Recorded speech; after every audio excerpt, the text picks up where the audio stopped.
18 నుంచి ఒక 50 వరకు టీనేజ్ నుంచి ఒక 52 ఏజ్ ఉన్న వాళ్ళ వరకు కూడా ఈరోజు మనం వింటున్న ఈ 41 మెంబర్స్ బస్సు ఏదైతే యాక్సిడెంట్‌కి గురైందో దాని గురించి మనం ప్రతి న్యూస్‌లో వార్తల్లో వింటూనే ఉన్నాం. దీని వెనకాల జరిగినటువంటి ప్రాబ్లమ్ ఏంటి? సో దీని గురించి మనం మాట్లాడుకుందాం. 22 మంది చనిపోయారు అన్నట్టు ఇప్పటివరకు అయితే తెలియజేశారు. ఇంకా ఎంతమంది ఉన్నారు ఏంటి అనేది ఇంకా మనం ఈ వీడియో అప్లోడ్ చేసే వరకు వస్తుండొచ్చు మేబీ. హైదరాబాద్ టు కర్నూలు వెళ్ళే బస్సు. సో ఈ మధ్యలో ఏం జరిగింది? నైట్ పడుకొని తెల్లారి హ్యాపీగా నిద్రలేస్తా అనుకునేవారు వాళ్ళ ప్రాణాలు గాలిపోతున్నాయని ఎవరు ఊహించారు. సో అలాంటి దుర్ఘటన మనం చూస్తున్నాం ఈరోజు. సో దానికి ఇలాంటి సంఘటనలు మన సొసైటీలో ఇంకా ఎన్ని చూస్తాము? సో దానికి గల కారణం ఎవరు? అసలు ఎందుకు ఇలాంటి సంఘటనలు అవుతున్నాయి? ఇవన్నిటి గురించి మనం కూడా తెలుసుకోవాలి. దీని వెనకాల ఉన్న అసలు నిజమేంటి? సో ఫస్ట్ మనం ఈ యాక్సిడెంట్ ఎలా జరిగిందో మనం already artificial intelligence, AI create video అని నార్మల్‌గా చెప్పినయన్నీ చూసే ఉంటాం. సో దాని నుంచి కర్నూలు వచ్చాక కర్నూలు నుంచి వెళ్ళే దారిలో ఒక చిన్న పల్లెటూరు అయితే వచ్చేసింది. అది గ్యాప్‌లో మనకు బస్సు యాక్సిడెంట్ అయితే జరిగింది. మార్నింగ్ 4 AM అలా.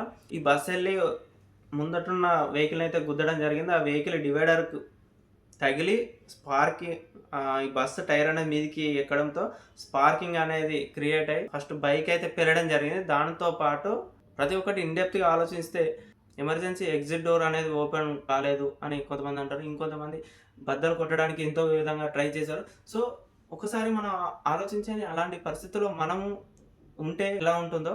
సో ఆ పరిస్థితిలో వాళ్ళు చనిపోయి చివరి క్షణం వరకు పోరాడారు ప్రతి ఒక్కరు. వాళ్ళ ఫుటేజ్ చూస్తుంటేనే మనం ఎలా ఉందంటే ఆల్రెడీ మీరు చూసే ఉంటారు. అందులో ఫుటేజ్ అనేది ఎంత చూడలేకుండా పోతున్నాము. సో అలాంటి సిచ్యువేషన్ ఇంకా ఫ్యూచర్‌లో మనం ఫేస్ చేయకుండా ఉండాలంటే మనం తీసుకోవాల్సిన జాగ్రత్తలేంటి? సో ప్రతి ఒక్కరికి వేకప్ కాల్ ఇది. ఇది ఒక్కటనే కాదు, సినిమా సెలబ్రిటీని చూడడానికి పోయినా చనిపోతున్నారు. అండ్ అలాగా తిరిగొద్దామని వెళ్ళినా కూడా ఎక్కడో ఒక టూరిస్ట్ ప్లేస్‌లో చనిపోతున్నారు. అండ్ అలాగే ఒక డెస్టినీ రీచ్ కావాలన్నా ఇలా చనిపోతామని మనం ఎక్స్‌పెక్ట్ చేయలేం. సో ఈ కాంచి మనం ఎలా అంటే ప్రతి ఒక్కటి ఈ ఒక్కటనే కాదు, ఏ సంఘటన మన లైఫ్‌లో జరిగినా గానీ ఒక 4 రోజులు, 10 డేస్ మాత్రమే మాట్లాడుకుంటారు. ఆ తర్వాతకి అంతా కామన్ అయిపోతుంది. ఇదంతా ఎందుకు జరుగుతుంది? ఇక్కడ జరగకుండా ఉండాలంటే తీసుకోవాల్సిన జాగ్రత్తలు ఫస్ట్ నీ ముందు జరిగే ప్రతీది ఏదైనా నీకు రాంగ్ అనిపిస్తే దాన్ని అక్కడే క్వెషన్ చెయ్యి. ఎటైతే అటైతది. ఎటు పోదు.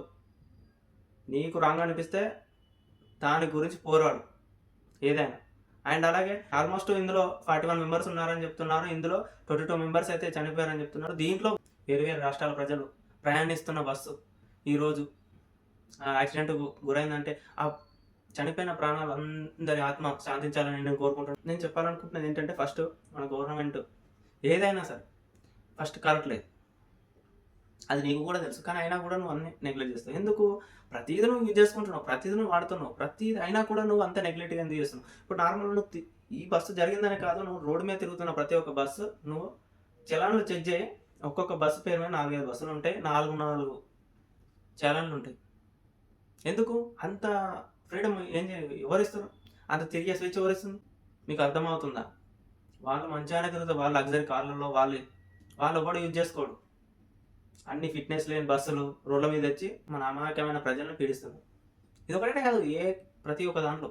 అండ్ అలాగే నేను చెప్పాలనుకుంటున్నది ఏంటంటే మీరు బుక్ చేసుకున్న ర్యాపిడో గానీ, యూబర్ గానీ, ఇంకా బస్సే గానీ ప్రతీది ఫస్ట్ దాని మీద చలాన్లు చెక్ చేయండి. ఆ చలాన్లు చెక్ చేస్తే మీకు తెలిసిపోతుంది వాడు ఎలా నడుపుతున్నాడు, బస్సు ఏంటి, ఆ కండిషన్ ఏంటి అని కనీసం అక్కడైనా మనం ఐడెంటిఫై చేసుకోగలుగుతాం. ఈ దుర్ఘటన జరిగిన బస్సుకి 16 చలాన్లు ఉన్నాయంట. Rash driving, over cross something వేరు 16 చలాన్లు, 22,000 చలాన్లు ఉన్నాయంట. సో ఇదంతా ఇంకా నడుస్తుంది అంటే దీనికంతా కారకులు ఎవరు? మళ్ళీ ఇది ప్రైవేట్ ట్రాన్స్‌పోర్ట్. ఆ బస్సు ఎలాంటిదంటే ఏసీ లగ్జరీ బస్సు.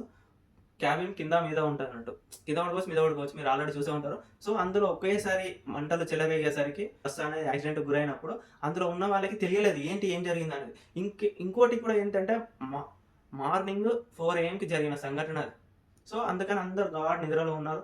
అప్పుడు జరగానే సడెన్‌గా ఎవరికైతే నార్మల్ మెలకువ వచ్చిందో వాళ్ళే సడెన్‌గా బయటపడడానికైతే ట్రై చేశారు. అండ్ అలాగే ఒకేసారి అంతమంది తొక్కిసలాటలు అది ఎంత ఉంటే క్యాబిన్ చిన్న సందుంటది అంతే. ఒక ఇద్దరు ఆపోజిట్ వస్తేనే నడవలేకపోతాం. అలాంటి గ్యాప్‌లో అంతమంది ఇంకా ఎంత బయటపడడానికి ట్రై చేశారో మీరు ఆలోచించండి. సో ఇలాంటి మీరు ఈ వీడియోలో నన్ను ఇంతగానో చూసి ఆదరిస్తున్నందుకు మీ అందరికీ థ్యాంక్స్ తప్ప నేను ఇంకేం చెప్పుకోలేను.